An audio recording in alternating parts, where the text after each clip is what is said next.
I'm on all Twitter handles. We Yeah, just started the show, Joey. I haven't tweeted mine, but okay, let's go. So as you begin to tweet on your show, okay, we are live on Yes, we Transparent. are. Hold on. I can't stop. Okay, go ahead. I'm sorry, but we're live on Transparency and Merit YouTube, Transparency and Merit Twitter, or X, formerly known as Twitter, Mr. Midnight Movie, and Walk Against the Woke. This is Trump is convicted on all charges and the Conquest ethic. And yesterday we talked about the Conquest ethic, and I do believe that it's part of nature, human nature, and the nature of living species at times to conquest. Are we digressing? Are we to a degree moving backwards from what I saw as an enlightenment age of the information superhighway to a place of censorship and obedience? And that's what I'm seeing with this verdict and with the behavior of our establishment media. I see an establishment media that has regressed to more arrogance, to more egotism, and just less objectivity than I've noticed in the past. Do you have anything to add on to that, Joey? Because that's what I'm observing as I'm observing now. Well, I want to know the real story, of course. I haven't looked at this. This is all news to me. I was on the road all day, did not hear a damn thing. But so do you know what happened? What was he found guilty of? You know what? I've only barely looked into it. I mean, all these things that he's being charged with, it seems like it's overcharged. I think it's a thing that happened years ago. But what it looks like to me is it does look like a form of persecution. Could be wrong. All I know is that what I observe from our mainstream media is a form of TDS. And TDS seems to be a form of woke leftism. In my opinion, I've said this before. You don't have to be MAGA. You don't have to love Trump to be against this kind of woke leftism. It seems it doesn't seem objective. It doesn't seem to have, the spirit of it doesn't have mutual respect. It's rather hyperbolic. And it seems to demand obedience. And Trump was found guilty on 34 charges in a scheme to influence the 2016 election through a hush money payment to a porn actor who said that the two had sex. Okay, go ahead. So this is primarily about Stormy Daniels, something that happened, from my understanding, years ago. And again, I'm looking at an establishment media or a legacy media that doesn't respect millions of Americans, talks at them, doesn't talk to them or with them, and seems to also in cahoots with a lot of woke nonprofits to censor people who do want to talk, who do want to know information, even if it's outside of the box, even if it's not approved. One of the reasons I have this great AI avatar that, Joey, you invented, I came up with, but you invented, is because I feel that there are a lot of people out there, there are a lot of nonprofits out there that have really hurt the discussion in America. Not only the discussion in America, but I think the discussion throughout the civilized world, primarily I think throughout the Anglosphere. And I feel to a degree that a lot of these rules are against certain groups, or against one group in particular, primarily against whites. And I feel like woke leftism promotes white guilt and black racial vendetta and racial abuse against whites. Whites can go in many parts of the country. They can go in the Philippines. They can live in many parts of Latin America. But where woke leftism is permeated, there seems to be disrespect and disrespect of well-being. And it's not about white supremacy or bringing back a white culture. It's respect. It's mutual respect for human beings. And to a degree, as a person that's white, I feel this far left culture primarily objectifies me as a human being, as a white human being. Now, I have really garnered into your belief that my history begins with my fertilization, and it will end with my death. Anything before or after that, I have no power over. I also have limited power regardless. And I feel like I am given the impression over years of observation that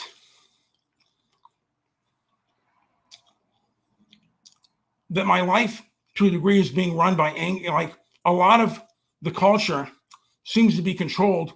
A lot of the popular culture seems to be controlled by angry fanatics. And there's a part of me that resents, and I want to push back. If I could just say that the culture that you're referring to is completely broken on any side you stand. Culture is getting demolished along with everything else in this ridiculous realm that it has been steered off the cliff with intent. And Conquest, there was an act of violence that most everyone I can think of went through at birth, and that violent act, is the surety for this realm, and I think there's hell to pay. I think there's absolute hell to pay, and the more I dig, the more I see problems like this. These sort of things have been called out now for a while, that these big players were going to start going down one by one. What is this? Is this the beginning of a new trend or a trend? Who knows? But this is a big blow to the already demolished bipartisan system that's already in shambles. Like church, fewer people are attending, and there's still a lot of people that buy in to one side or the other. As a pacifist and as someone who's researched and obtained, I wouldn't say all the knowledge in the world, but I've gathered quite a bit of experience and knowledge in this period of time that I've been on this planet. So, it's there for the taking, and I think that when the whole system is recognized for what it is, I don't know. I guess I shouldn't go this path because I can't get too specific right now. That's a whole thing for another show. But go ahead. I'm still listening with intent to what you got to say here. Well, I feel with freedom, I would like to see a portion of the internet be brought back and allowing this free speech and having it the Wild West, because when you allow people to express themselves freely, then compromise is able to come out and understanding is able to come out, and there's nothing hidden. I'd rather know what a person is thinking and feeling. And I feel like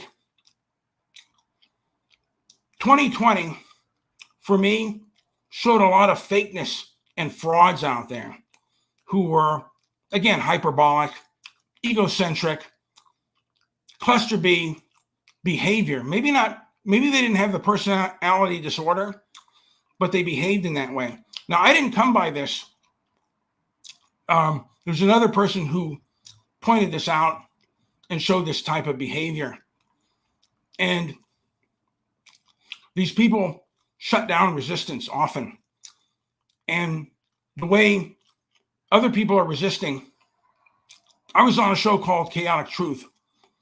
And the problem with a lot of people on that show was that they were also, to a degree, culturally captured and didn't know how to properly resist this ideology. We were seeing, you and I were in Rite Aid. We saw someone walk out of the store and steal products right in front of everyone's face. Just this walked right out. This is unusual, and this is a product. This is part of the Floyd and the pandemic. Post-pandemic and post-Floyd has made a worse world. It has made a world where you cannot speak your mind. You cannot give your opinion. And again, there are times when it comes from a bad place. But when it comes from a good place, when it comes from a place of genuine concern, then I'm not coming, there's again, I know I'm going to repeat myself several times, but I feel as a white person, as a person of European descent, I feel stigmatized. And I feel that there are restrictions on me, particularly online, and rules on me that are not on other groups. And some of these nonprofits. In your mind, was it ever on these other groups? In my mind, I don't know about, I wasn't there during the history, but of course there's a history of misbehavior or unfair actions. But you don't have to accept that history, by the way. His story is not your story, but go ahead. But I also feel now, as I look deeper into the history, is that there's been a lot of propaganda and a lot of misinformation out there.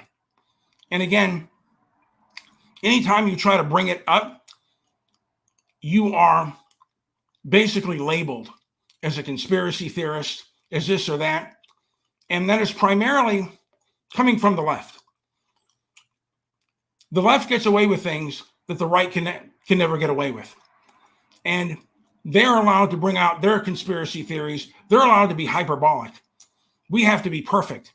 And we get punished for things like when the right gets angry, we get punished for our anger. The left can express its anger in ways the left cannot. And they can say things that the left cannot, on average. This has gotten a little bit better since Elon Musk, but there is a large anger from the right that I observe that is very vindictive and on certain matters, very, very angry because they are victimized. Their culture is being victimized. They see that degeneracy is being protected by the left. They see stores closing down, criminal behavior, and also and guilt is applied at the end. Yes.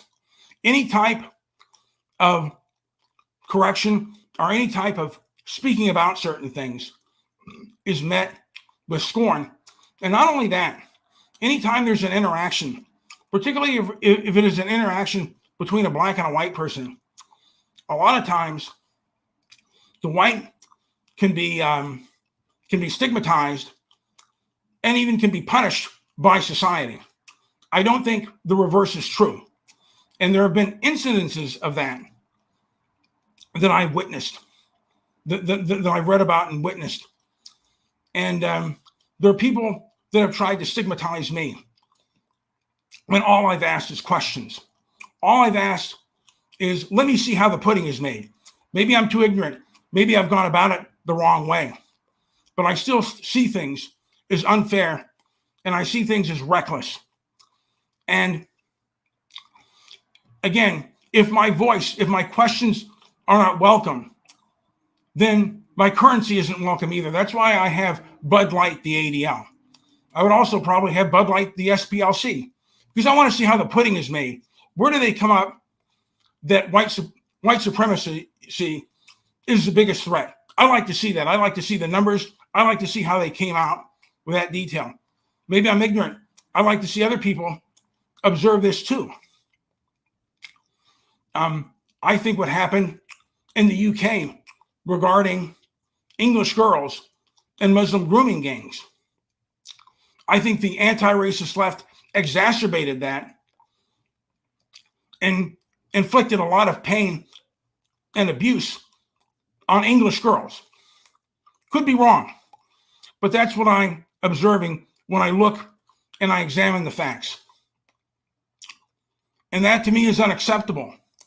And there is a part of me that would like to see people that made things worse on people to be punished. And I'm trying to talk to people as a human being with striving for respect, but respect is a two-way street. Empathy is a two-way street. And that's kind of what I want to bring back.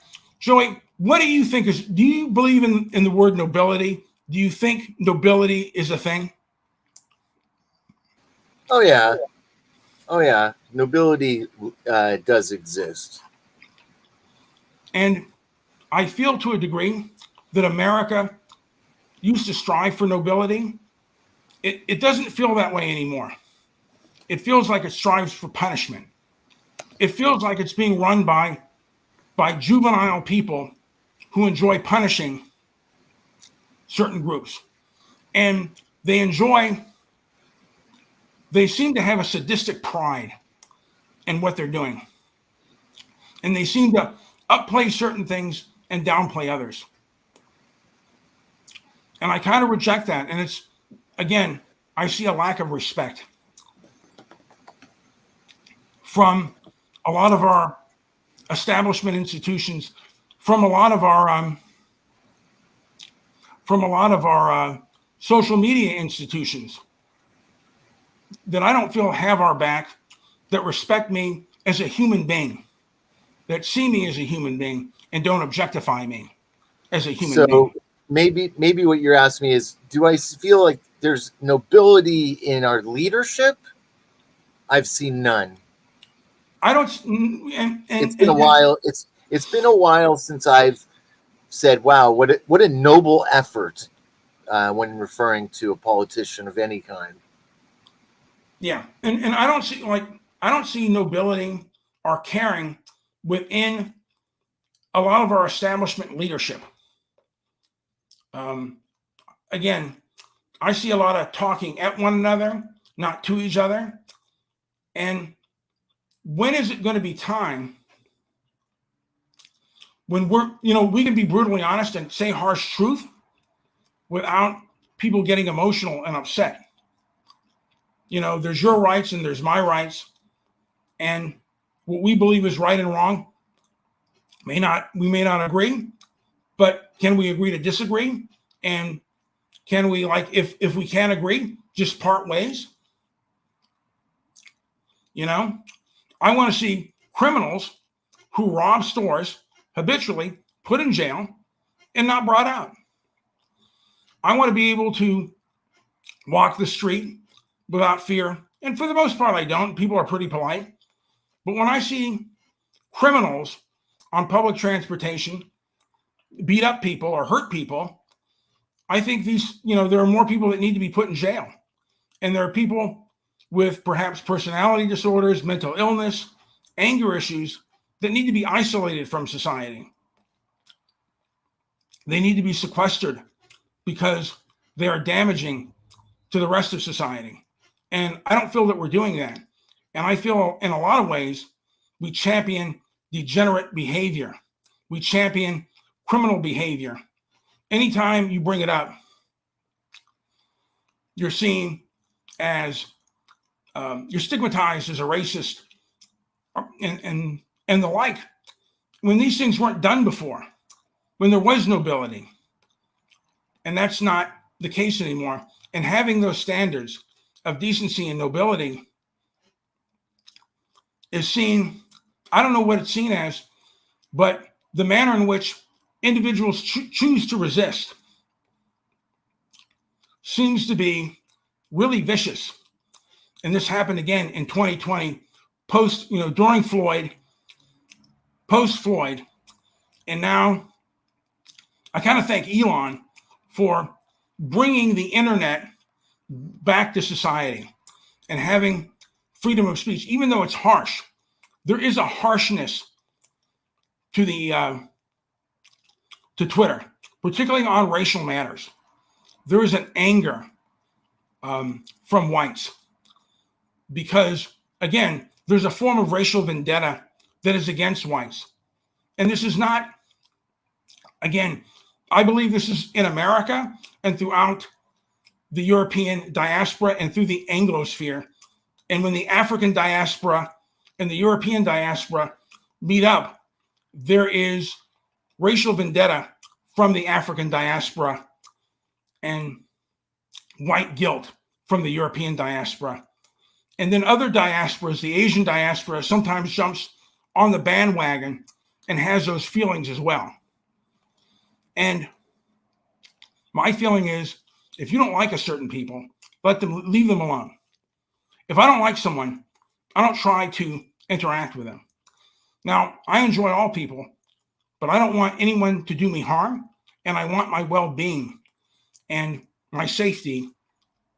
I consider my well-being and my safety as strong considerations. And in certain areas, that's not going to be the case. I'm going to be treated as an oppressor class. And the only thing that I have to do is flee. I cannot resist, because resistance, you'll lose on average. I want noble people to see this, to look at this, and at least see where I'm coming from, even if they disagree with it.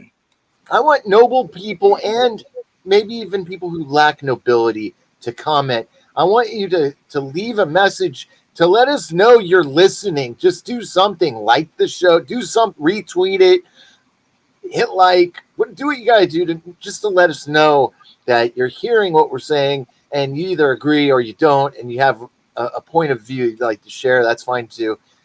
Go ahead and do it. Yeah. And again, I go back to the issue of the conquest ethic. Conquest happened before you and I, the conquest ethic was around before you and I were even alive. And again, it's done with the species, and it's done in human nature. And those groups that were conquested perhaps feel bad, perhaps feel cheated out of society, maybe cheated out of the American dream. That's something that can be discussed. How economics runs.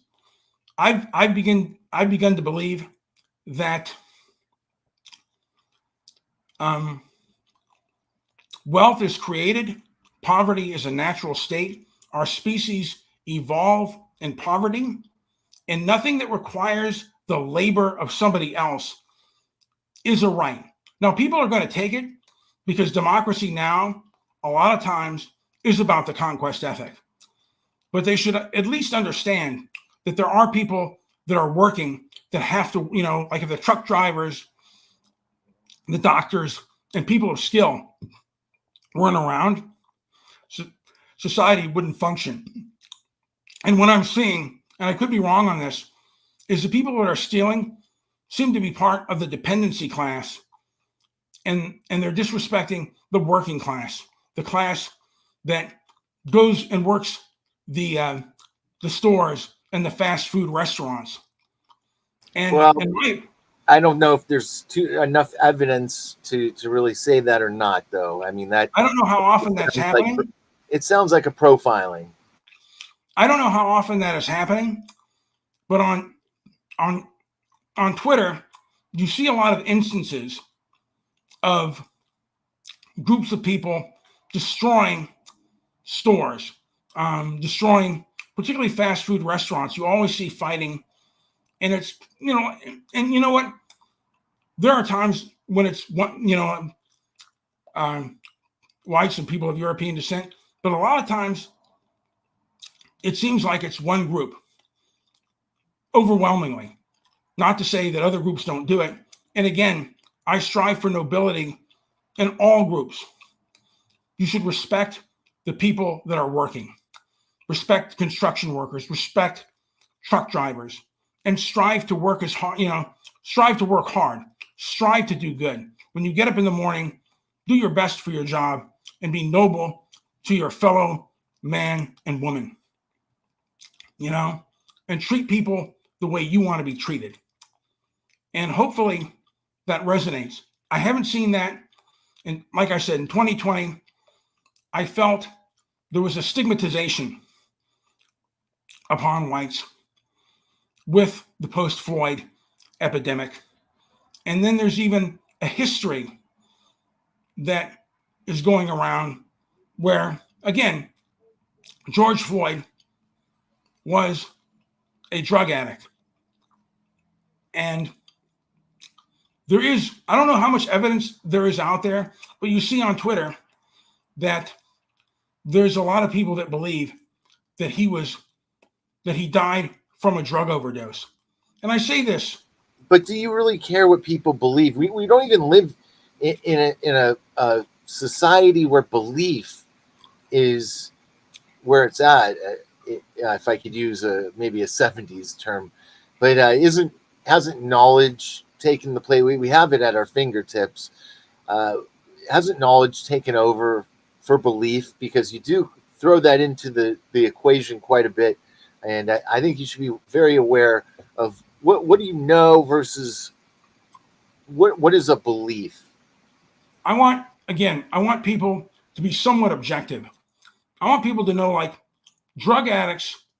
degenerate drug addicts in China are blown away, and the family pays for the bullet.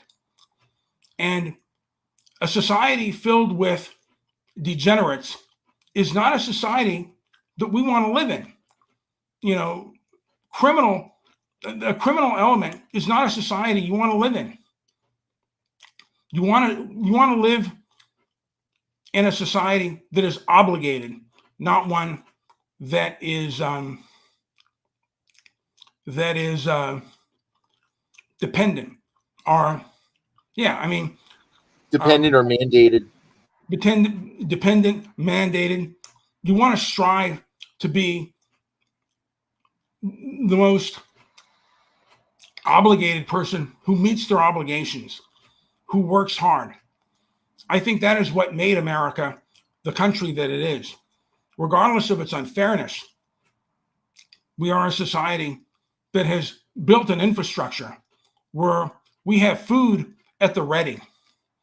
We have, you're able, at least for now, to buy an automobile. Now, the truth is, the things you're able to buy because of inflation, we are running into a time where the country could collapse. And the one thing that I think we need is a culture of decency and objectivity. And when we have a fractured society, I don't think that that's going to be good. And also, Brian, that there is there should be a much more clearly defined mutual goal. I don't want to even say a mutual enemy, because I don't think there is a mutual enemy. I think the enemy is made up. It's another part of the fiction. People are coming out from under the fiction and taking a look back in at what exactly that is. And from my perspective, anything that comes from the news, anything that's trending and just all over the social network platforms, is not to be believed. It may be to be observed and to be questioned, and I think we'd be better off starting there. I've done that, but I think if everyone could wake up tomorrow and recognize their own origin, like we were talking about before, and also to keep a perspective that allows them to take it in and observe. And as observer, I think you'll see a lot more rather than acting straight on emotion, or even worse, acting on your beliefs. I can't see it. I can't imagine a worse fate than that. What I strive is for most Americans of all races, creeds, and even religions to come to some form of shared reality.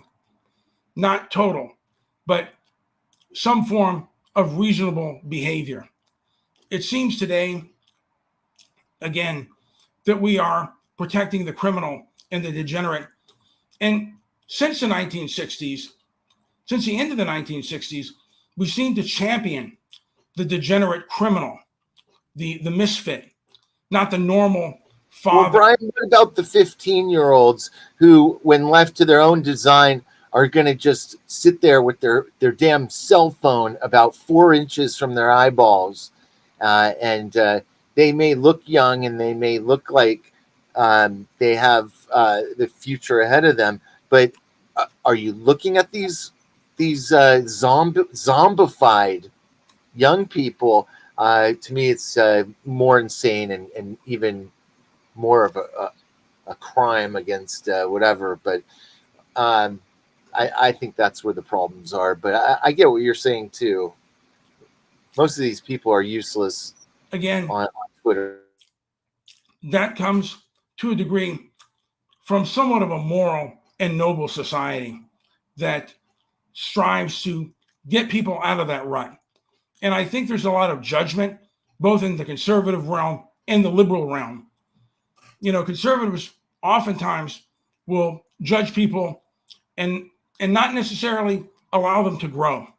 And we need to have, to a degree, an opening door for people that have fallen through the cracks, who are not as capable, where they can strive to work hard and do good.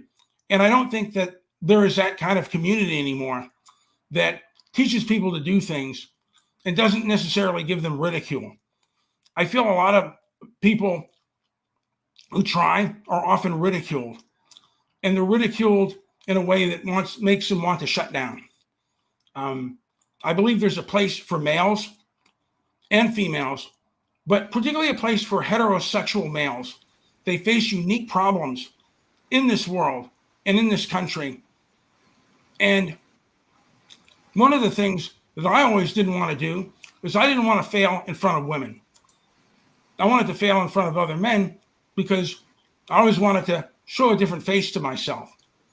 And I think that there needs to be an aspect like that for males, and I would say for females too, where there is a bonding between that. It doesn't mean that I have anything against gays. It means that heterosexual males have problems and they are unique to these males.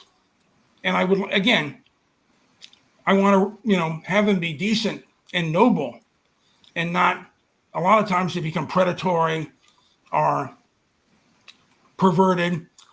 And I want to kind of raise to a degree. And I'm a vulgar man myself. There's a place for that, but there's also a place for being a gentleman and being a decent person to human beings.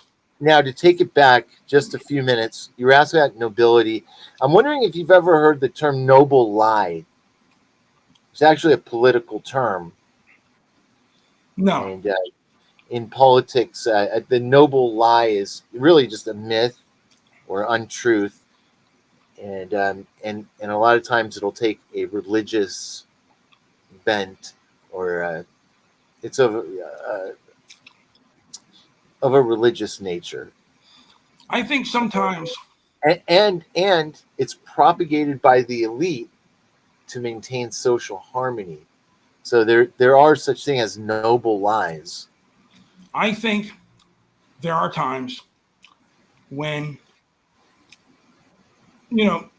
I don't ever say never, because if you're in danger and someone is after you or after your friends, it's okay to deceive and lie for your safety and for the safety of others. I believe that. And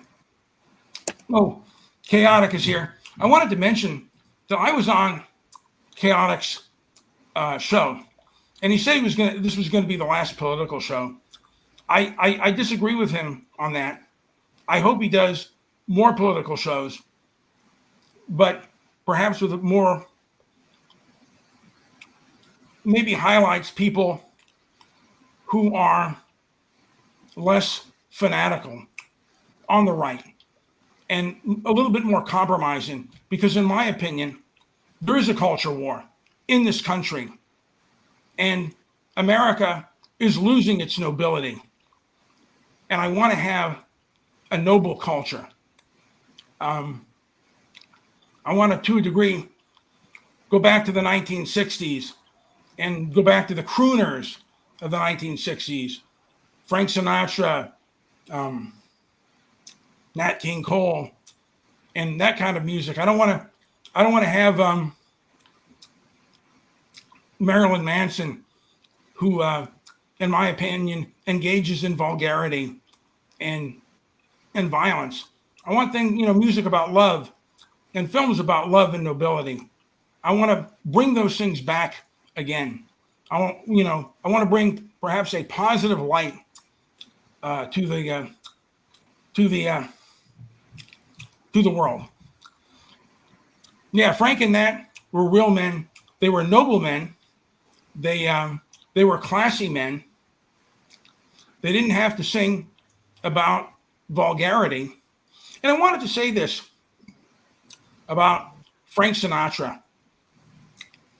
In the movie The Godfather, there's a scene where the five families are at the table and they're deciding to deal drugs, which I don't believe that the mafia dealt drugs. I believe that they ran they got money, they got protection money, and they helped run the businesses to launder the drugs. But I don't think they dealt them. But there's a scene in The Godfather where one of the members of the five family says, we'll deal the drugs, but if it were up to me, I'd keep it amongst the colored. They're animals anyway, so let them lose their soul. And there was a thought that the mafia was racist. And Frank Sinatra was in the mafia. Frank Sinatra basically protected, what the hell, now I can't even remember the man's name, but he was married to a white woman for a long time, married to a lot of women, and was kind of destructive in his own way. He sang Bojangles. Now I can't even remember his name. He was in Ocean's 11, Sammy Davis Jr. And he protected him with the mafia, with the mob, and they were around him. They knew about his wife. And again, a lot, from my understanding, if anyone was racist towards him or towards any of his friends, he would take care of them. He would protect his black friends.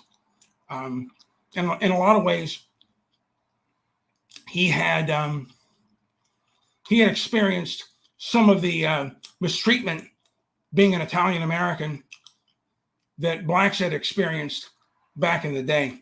So a lot of Italians had kind of a bond. And again, there was a working together with human beings. Even though they were a criminal element, there was a working together with the mob, and even with the black criminal element. They make it today like they were at each other's throats. But to make a profit, you have to work together. You have to work with other people, even if you don't agree or like each other, and you have to compromise. And that is something that was done back in the day. People compromised. to gain better things. They compromise. I mean, I say this about Don King. Don King came out of prison and he learned how to talk the way the Nation of Islam talked. And he also, he was around the mob, so he knew how to talk with them.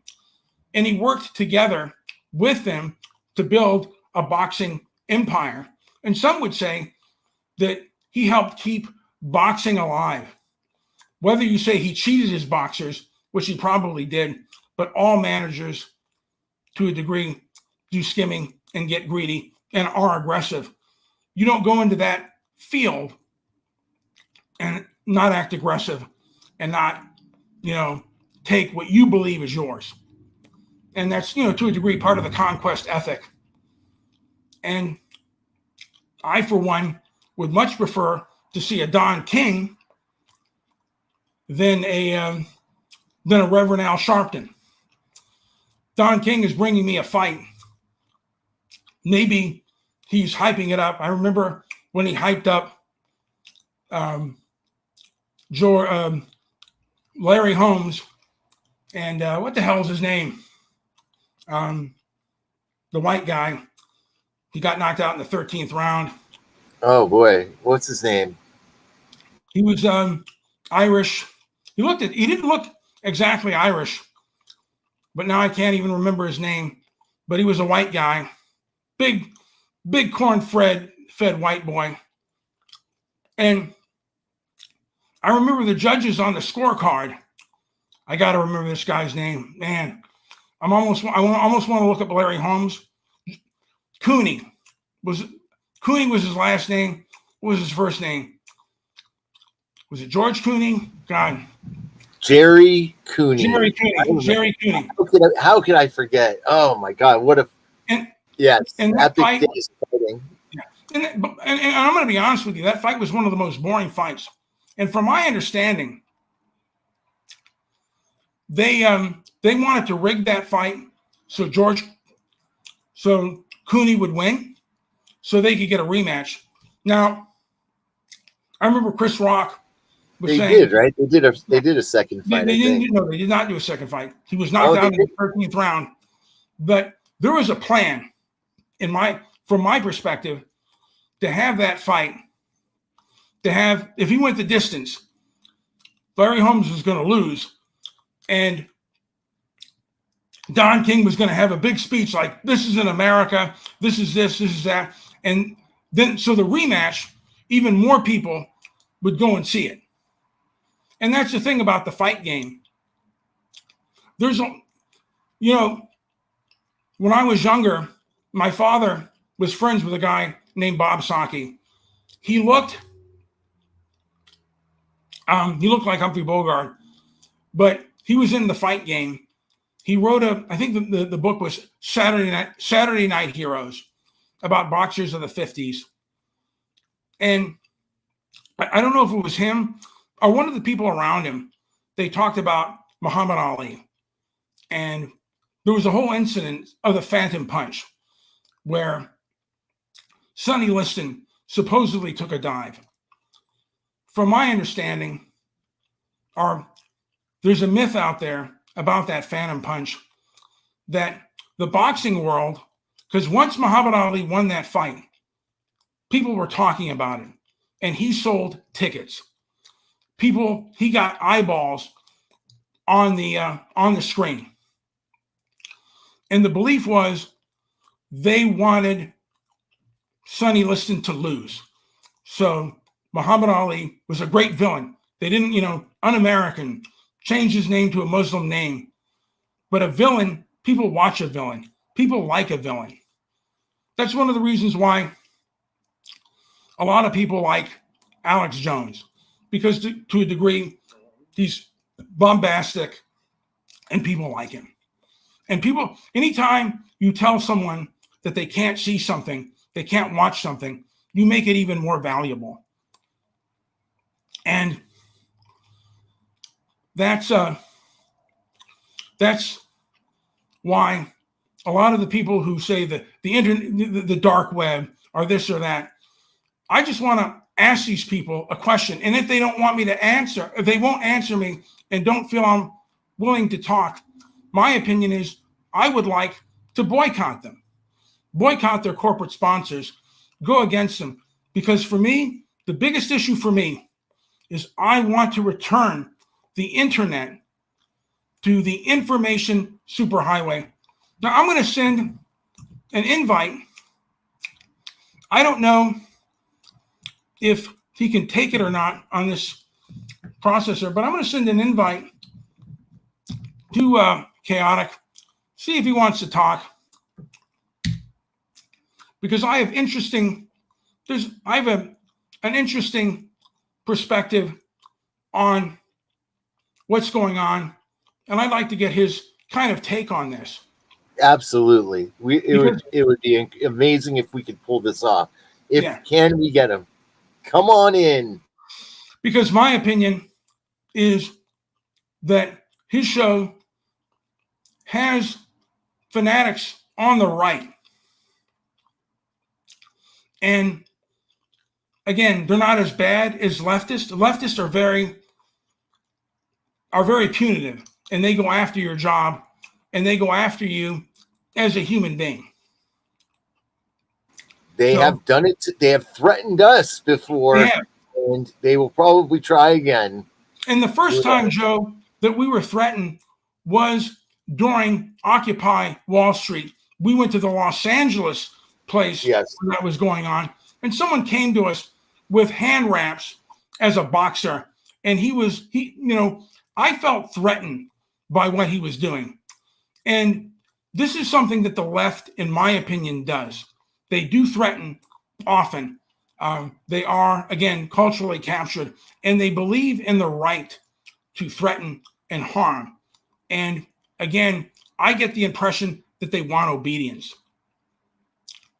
And one of the reasons I have a problem with the ADL is now, again, regardless of how you feel about the Israeli-Palestinian issue, I feel the left, it is primarily the left that are doing the physical attacking and are being physically violent.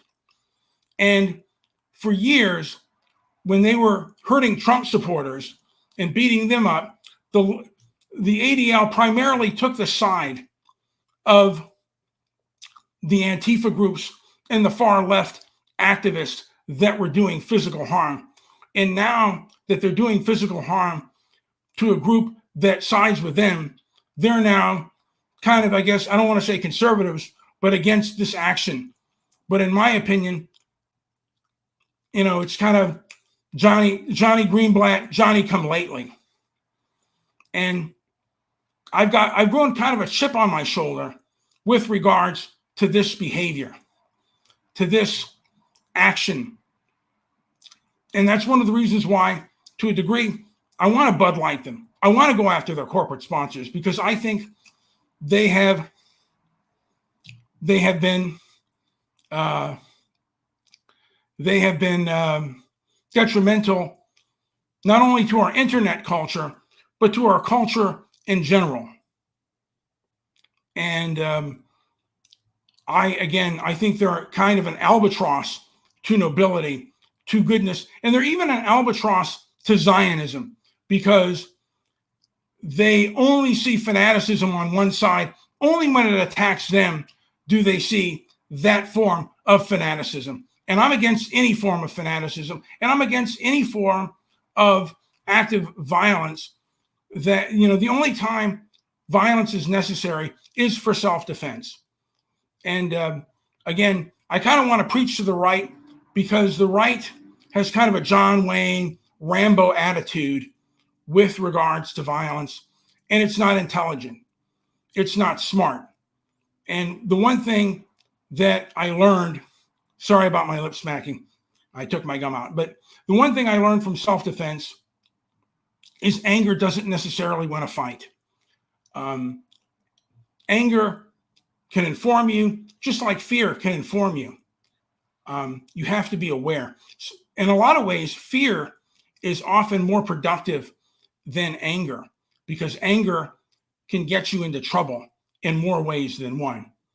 And again, I believe in controlling your anger and being productive about your anger. And I think that's what we need within this society.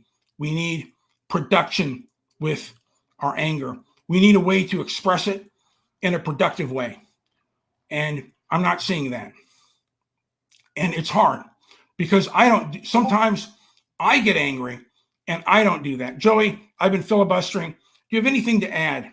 I actually quite enjoyed your rants tonight. They've been pretty damn good, and you've held the audience's ears. So, is there anything you want to add to this already kind of interesting show?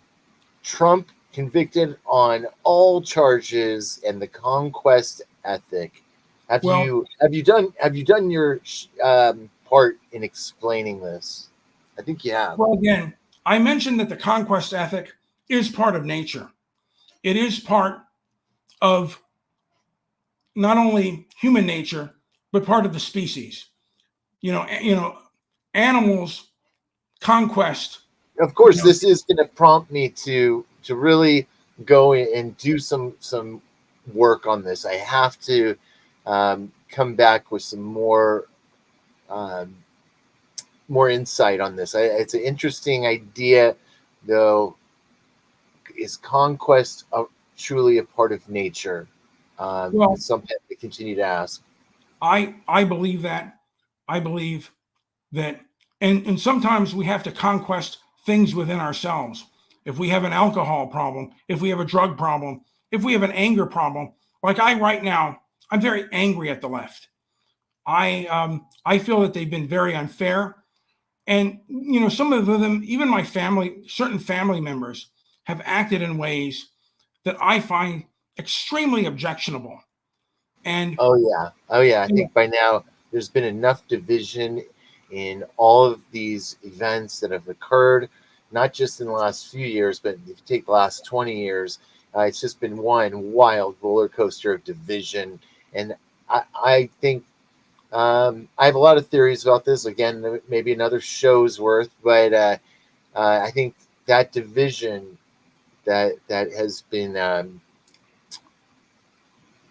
big part of story like the Floyd story and just you name it. I don't even want to say the names of half the stories because YouTube has made a climate where even talking about some of these topics is like almost questionable or hateful or whatever they say. It's ridiculous. So we have to kind of temper where we go. 10 years ago when we were doing this, I would have had no problem just off the top of my head listing all these events that occurred that were just merely, now that I look back, it's so easy to see that what a division job that was.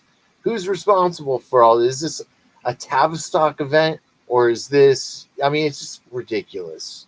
I come to the conclusion. So angry too.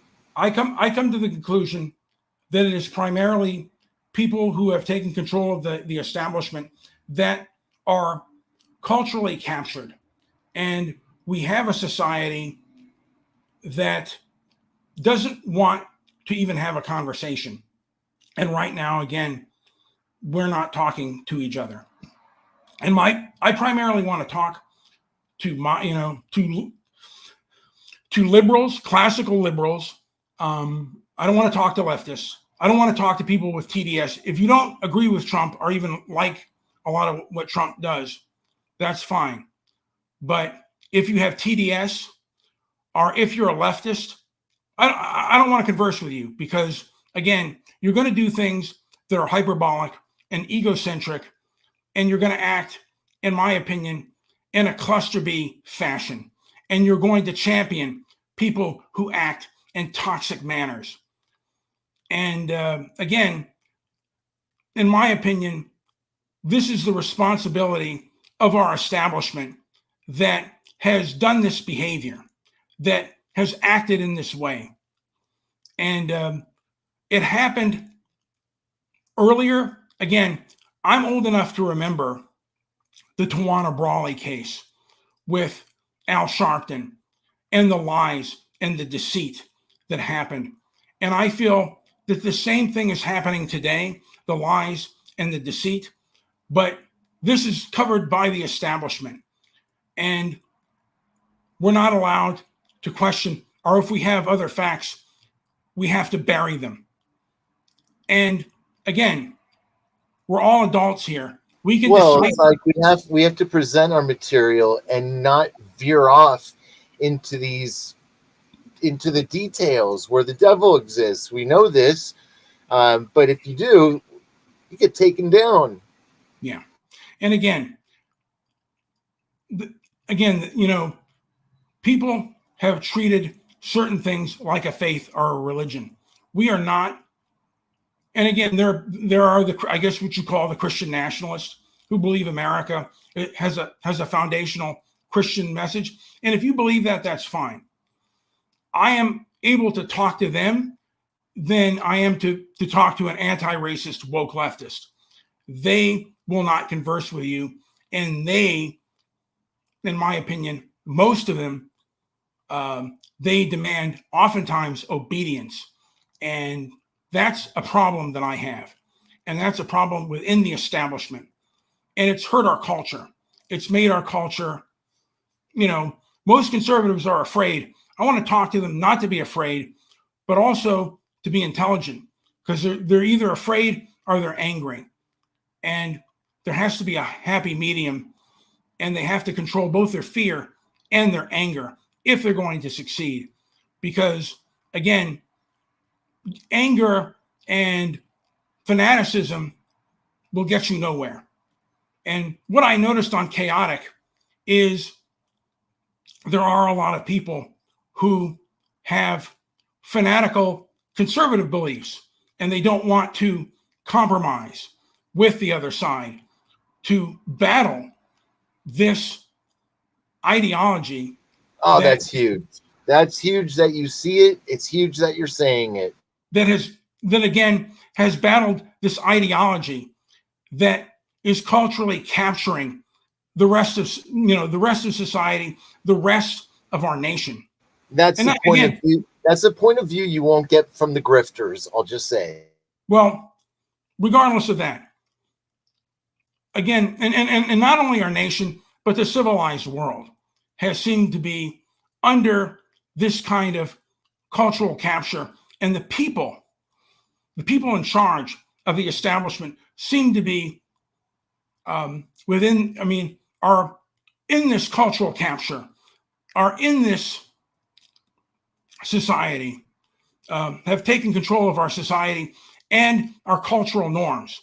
And they're doing it without discussion. They're ruling on fear. And they're a fanatical group that is often ruling on fear. And people are afraid to talk to one another. And again, they have made the internet a place of punishment and a place of punitive action and again, we don't even know the rules of the internet, of what is hate speech, what is a conspiracy theory, what is misinformation. And now, to a degree, a lot of misinformation is now correct information. And I want to thank Elon for bringing that to light. Regardless of the missteps that he makes, he's at least trying to fight the left, the far left in this country that wants to ban freedom of speech. And again, one of the things that woke leftists say is, I read banned books. And my opinion is they're not banning books. They're restricting them for children and maybe even teenagers, which all societies do. All societies restrict things that children are allowed to observe and see. But the right wants to ban things for adults on the internet, on social media.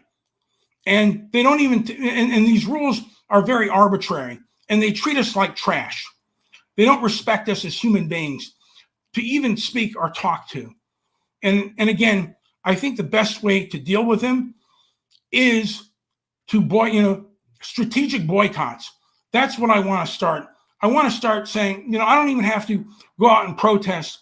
We can say together, we're not buying from you. We'll write letters. We'll say why we're doing what we're doing. And again, there's strength in numbers. There's strength in numbers, and there's strength in currency, in our dollar. We speak louder with money. Yeah, speak with your wallet. The old saying. That's what I want to gain. And again, I want to speak to liberals, moderates, and conservatives. I don't want to speak to leftists. Leftists have taken control over the Democratic Party. If you're a classical liberal, I don't think you can be in the Democratic Party, because the Democratic Party has been, again, captured by BLM and the non-questioning of social norms. And it's the pro-censorship party that believes that you cannot decipher for yourself what is misinformation and what is bad, what is hate speech and what is not. They want to tell you what is, and they not only want to tell you what is hate speech, they don't want to even give you, a true definition of it. And in my opinion, there's no such thing as hate speech. And I want to make the internet free again. I want to make the information superhighway that again. I want to make the internet the super information highway again. We're all adults. We can decipher for ourselves what is good and what is bad information. And again, we've become very sensitive. And sometimes we even side with the left on certain people. I don't want to see anything banned on our internet. Very limited banned on our internet.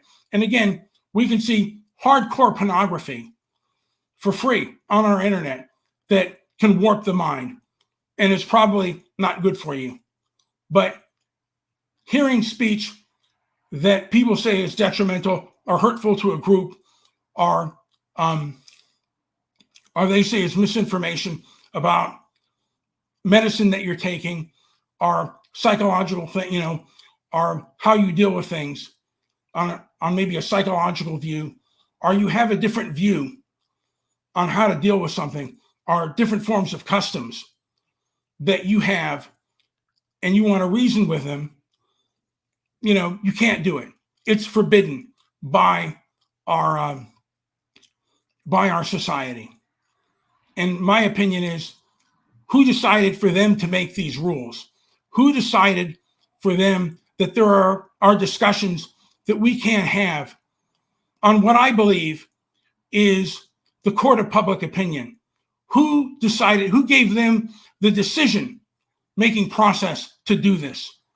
Why is this being done? And, they say that white supremacists are the biggest threat, are the biggest terrorist threat to America. That might be true. I'd like to see the evidence for that. I'd like to see how the pudding is made, how they came up with this scenario. And again, I feel that we don't get that information. And groups that oppose these woke left ideologues, these woke left nonprofits, they only get controlled opposition, people who aren't familiar with their behavior and their hyperbolic nature. And I still remember that one time at the Women's March when I talked to, I believe it was 3 ADL supporters and their behavior. And I didn't feel that these people were objective and noble people. And I don't feel that groups like the ADL bring out nobility and goodness. I believe that they speak with forked tongue. They are oftentimes, they promote forms of hypocrisy, and hypocrisy is abuse, and hypocrites are abusers. And in my opinion, they should have to come to task with that. And we should speak with our dollars in a unified direction to say, we want an internet that is about information. We want a information superhighway. We don't want things restricted. and we want questions. We want our questions asked. When we ask questions, we want them answered in a respectful manner. And we don't want reckless behavior from our legacy media, which we seem to have. Our legacy media is extremely reckless and never really comes to terms when it makes mistakes and it behaves in certain ways. And there are certain groups that are in YouTube that have been, like the Young Turks, have been given, to a degree, carte blanche to say and do what they want and make hyperbolic statements, and they're never punished for their behavior. They're never punished for saying things that are wrong or inaccurate. But if one group says something wrong or inaccurate or maybe even insensitive, they're punished. In my opinion, I just believe, who does the punishing? And is the punishing that is done by our culture, the cancel culture, is it done in a fair and noble way? And again, we're seeing people that are punished for a long time, and they're not given any kind of redress.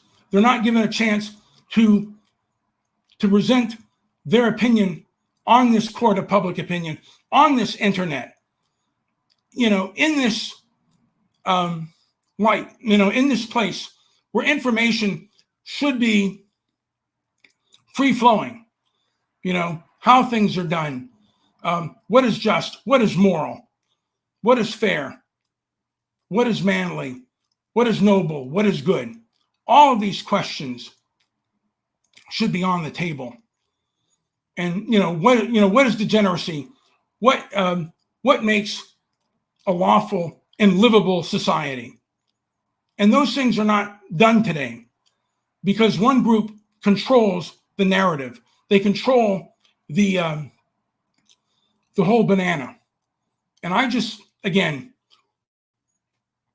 want to perhaps bring back some trust within the society, because people believe that there's a lot of things that people do that are wrong and that are inaccurate, and a lot of mistakes have been made, and there's never fessing up to it. And I want to see a legacy media, maybe a return to a more noble acting people who talk to people and with people and not at them. Joey, do you have anything to add before I end this show, or do you want to continue the conversation? I do. I just one thing, because we're huffing and puffing here towards getting to the finish line, and it's kind of scary that to me, I mean, could this all be leading towards something over time? I'm just kind of doing some futuristic, some sci-fi thinking out loud, but it amazes me that Brian Herbert wrote a book, Dune, the Butlerian Jihad. Okay, and he wrote this book mainly with Frank Herbert's notes, which were done, who knows, in early 19th or early 20th century. So in that book, one of the major theme is that there's a war. It's the jihad, it's the Butlerian Jihad, and the result of that war is that they completely did away with all technology except for the leaders. First of all, how the hell did Frank Herbert write about this in the early 20th century? I don't know. It's a mystery. But it is pretty interesting. But yeah, it does make me wonder, like, have we been there before? And there must just be a better way out. So who knows where this is all leading. It's just that did make me think about that, though.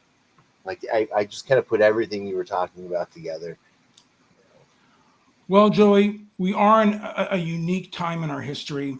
Yes. And I think also this is the first time in our history where popular narratives that were on legacy media were challenged Oh uh, yeah, by certain groups. I mean, the first absolutely thing, right. It's a time for people to stand up and observe. Don't act out of emotion. Start there. well, the first thing that I remember looking at when I was on the internet, I looked at things on atheism, and Yeah. atheism was the first thing. And they had a thing, why won't God heal amputees? I don't know what ever happened to that. And then it talked about race and race realism and however you believe about that. And again, there Mhm. were also black militant shows that are rather popular. And all the stuff about race realism and that was pro white got banned. All the things that are pro black primarily got allowed. I mean, they may have gotten somewhat restricted, but our post Floyd society saw all of the things that were against perhaps what I would consider maybe the civil rights industrial complex was banned. And again, they used to say bad speech is combated by good speech, and they flipped the script. And my question is, because of the internet, is bad speech dangerous? And who decides what is bad and what is good, what is noble and what is decent?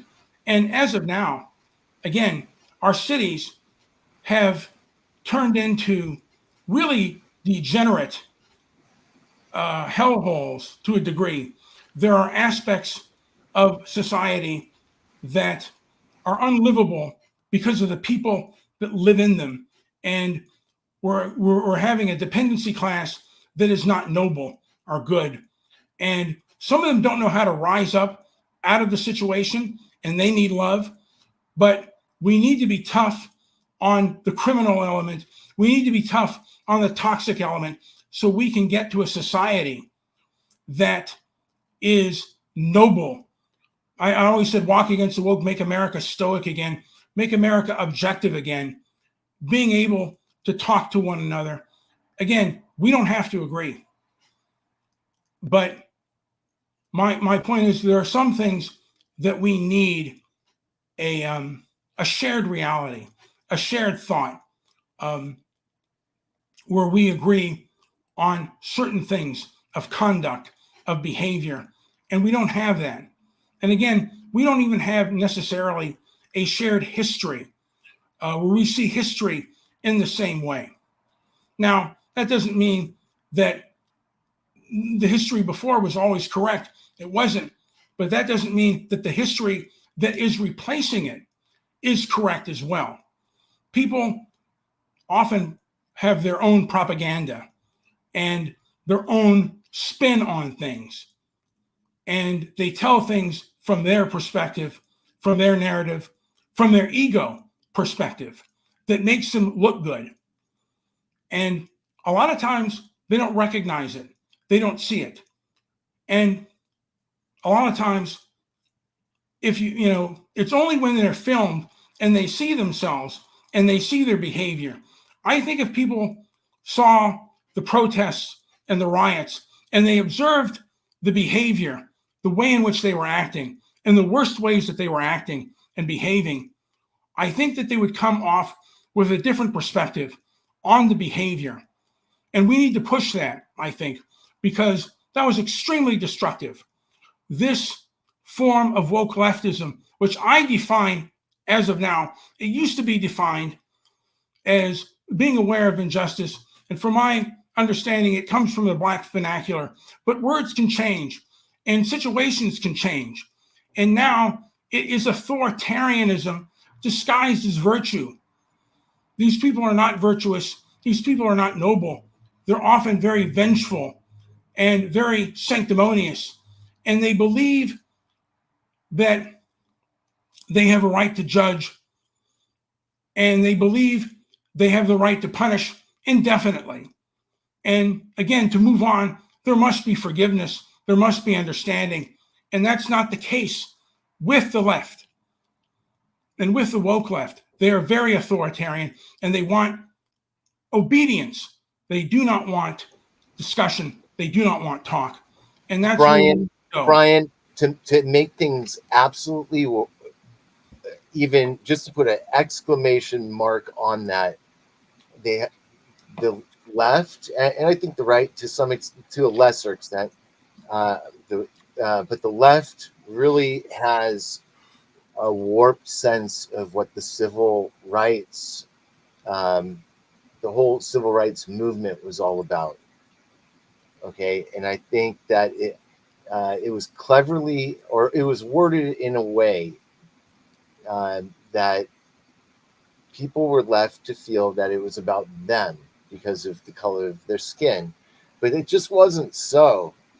The civil rights movement was always about giving rights to corporations.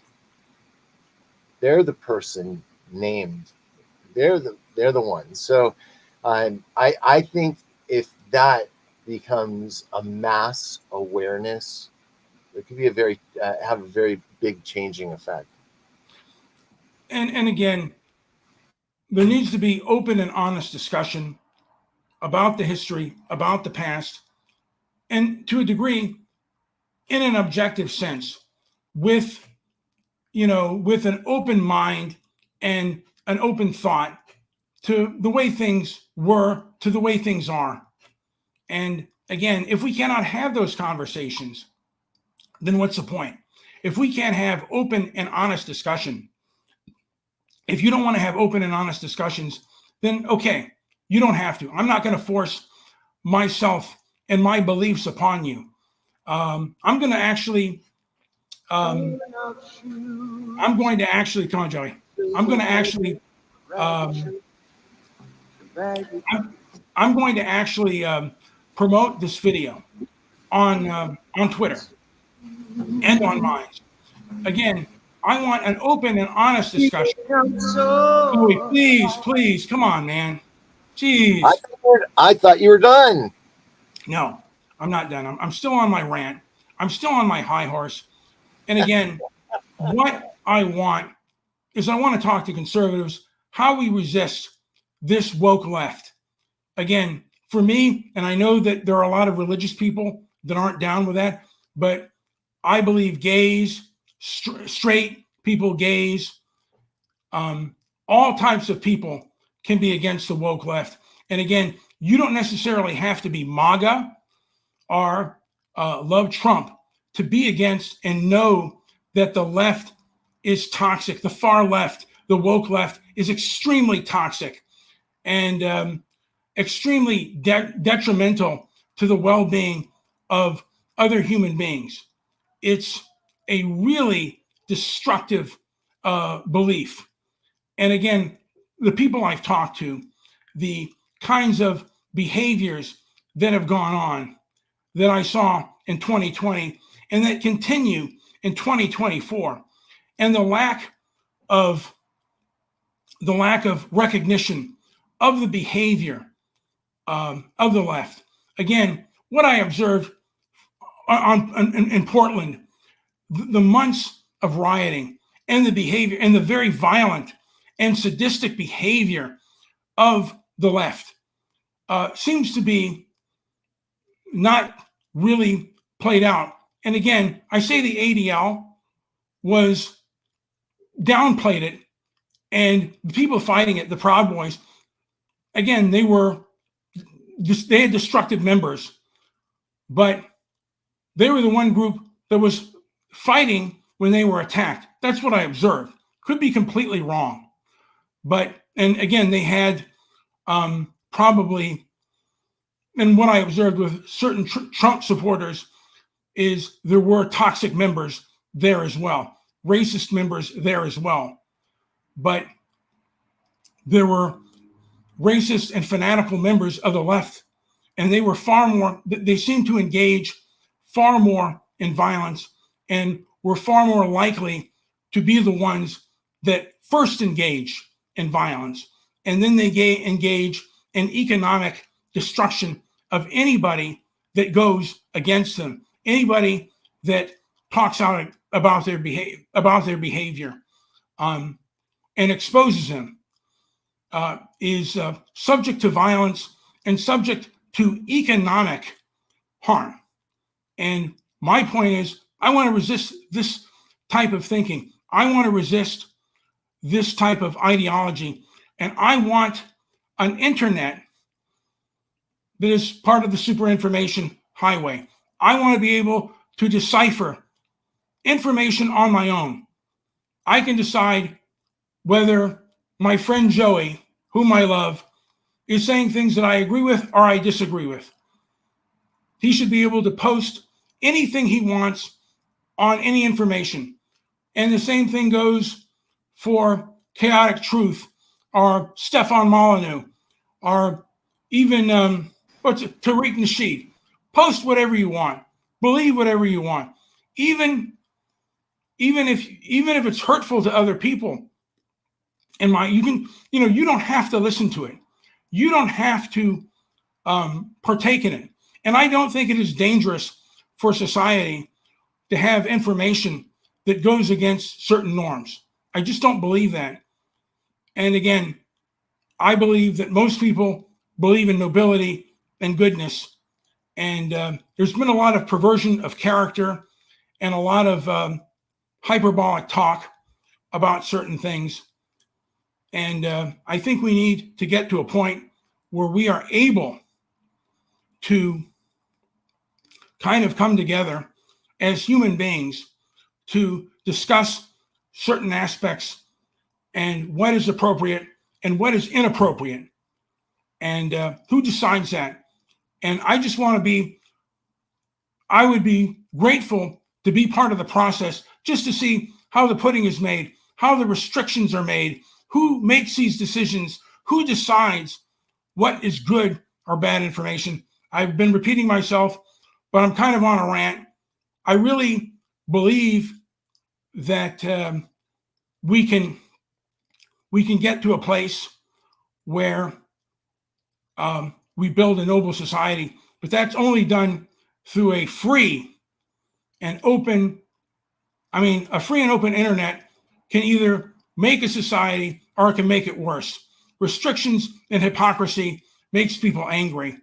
And again, I'll end on this again. Hypocrisy is abuse, and hypocrites are abusers. Joey, what say you to end this show? I left a quote there in the chat box, but thank you everyone that is listening. Please leave let us know you were here some way. You leave a comment, like it, whatever. All right. Thank you. That's it. Thank you. Like, subscribe, leave a comment down below, perhaps even share this show. Thank you very much.